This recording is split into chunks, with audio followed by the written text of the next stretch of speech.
আজকে নতুন বাড়িতে কাজ করতে করতে পায়ে ইটে পড়ে পাটা কেটে গেল আর ফুলে গেল। সত্যি বন্ধুরা প্রচুর ব্যথা করছিল। তো হ্যালো বন্ধুরা, কেমন আছো তোমরা? আশা করি ভালো আছো। আমি দেবব্রত মন্ডল আর তোমাদের সবাইকে স্বাগতম আমার নতুন ভিডিওতে। আজকে আবার চলে এসেছি আমার নতুন বাড়িতে, আর নতুন বাড়িতে এসেই কিন্তু কাজে লেগে পড়েছি। কবে কমপ্লিট হবে কাজ তা জানি না, কিন্তু প্রত্যেক দিন কিন্তু আমরা সবাই কাজ করছি।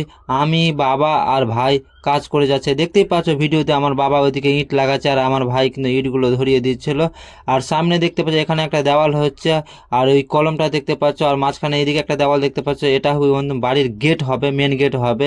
আর প্রত্যেক দিনই কিন্তু আমরা নিজেরাই কিন্তু কাজ করে যাচ্ছি, কোনো লেবার করছি না, কারণ সেই রকম টাকা পয়সা আমাদের নাই। তাই জন্য আমার বাবা মিস্ত্রি আর আমরা দোনো ভাই লেবারের কাজটা করছি। আর তোমাদের দেখাচ্ছি এইদিকে বাড়িটাতে মানে টিন চাপানো ছিল এই ঘরটিতে। এই টিনগুলো খোলা হয়েছে, কারণ ওপরে ভাবছি আমরা ছাদ দেবো। আর খাটের অবস্থাটা দেখো বন্ধুরা, কত খারাপ অবস্থা হয়েছে একদম। ওদিকে দেখো পোকা লেগে খাটটা কি হয়েছে। মানে এখানে রেখে দিয়েছিলাম নতুন বাড়িটাতে। আমাদের বাড়িটা, পুরাতন বাড়িটা ছিল নদীর ধারে, এখনও আছে, তবে জিনিসপত্রগুলো কিছুটা এটা বাড়িতে নিয়ে এসেছি। আর খাটের অবস্থাটা খুবই খারাপ।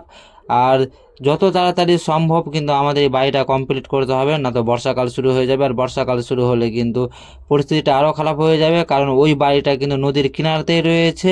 আর কয়েকটা ভাঙন হলে কিন্তু ওই বাড়িটার জমি টমি সব শেষ হয়ে যাবে। আর দেখো নতুন বাড়িতেও কাজ চলছে, এদিকে কয়েকটা ঘরের সেটিং কমপ্লিট হয়ে গেছে, আরও অনেকটা সেটিং বাকি আছে। সমস্ত কিছু তোমাদের সামনে তুলে ধরবো, প্রত্যেকটা ভিডিও তোমাদের সামনে আমি তুলে ধরার চেষ্টা করব। কিছুদিন ভিডিও পোস্ট করতে পারিনি বন্ধুরা, কারণ আমার শরীরটা ভালো ছিল না। মশলা এদিকে শেষ হয়ে গেল, আবার মশলা মিলাচ্ছি। আর দেখো দেওয়ালটাও প্রায় কমপ্লিট, আরও কিছুটা দেওয়াল বানাতে হবে বাকি, কিন্তু সব কাজই কিন্তু আস্তে আস্তে আমাদের কমপ্লিট হয়ে যাবে। তার আগে কেন আমার পাউটা কেটে গেল বন্ধুরা, এটা পরে দেখো। এই রকম কাজ আমরা করি না, আর এটা পরে দেখো কত পাউটা কেটে গেছে, আর প্লাস ফুলেও গেছে, আর খুব ব্যথাও করছে, কি বলবো।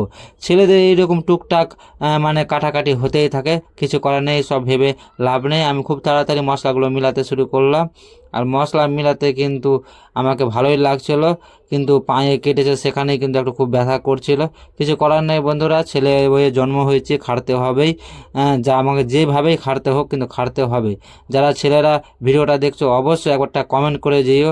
আর তোমাদের জন্যই আমি কিন্তু ডেলি ভিডিও বানাই। তোমাদের যদি একটু ভালো লেগে থাকে আমার ভিডিওগুলো, তো অবশ্যই লাইক কমেন্ট করো, আর আমাকে একটু আগ্রহ করো যেন প্রত্যেকদিন তোমাদের জন্য নতুন নতুন ভিডিও বানাতে পারি। এটাই আশা করবো তোমাদের কাছে। আর তোমাদের সাথে গল্প করতে করতে আমার কিন্তু বালু মিলানো কমপ্লিট। আর এদিকে দেখো আমার বাবা কিন্তু এই দেওয়ালটাও কিন্তু কমপ্লিট করে দিল। আর সুন্দর হয়েছে দেওয়ালটা, বাইরে থেকে দেখতে ভালো লাগছে। আর এটাই হচ্ছে আমাদের মেন গেট।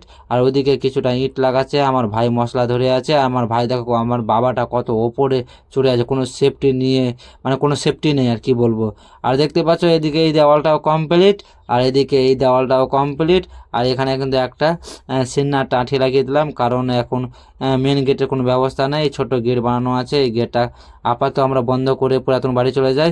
আর আমি রেডি হয়ে গেলাম পা হাত ধুয়ে। আজকের কাজ সম্পূর্ণ। আজকের ভিডিও তোমাদের কেমন লাগলো, যদি একটু ভালো লেগে থাকে তাহলে লাইক কমেন্ট শেয়ার করে দিও।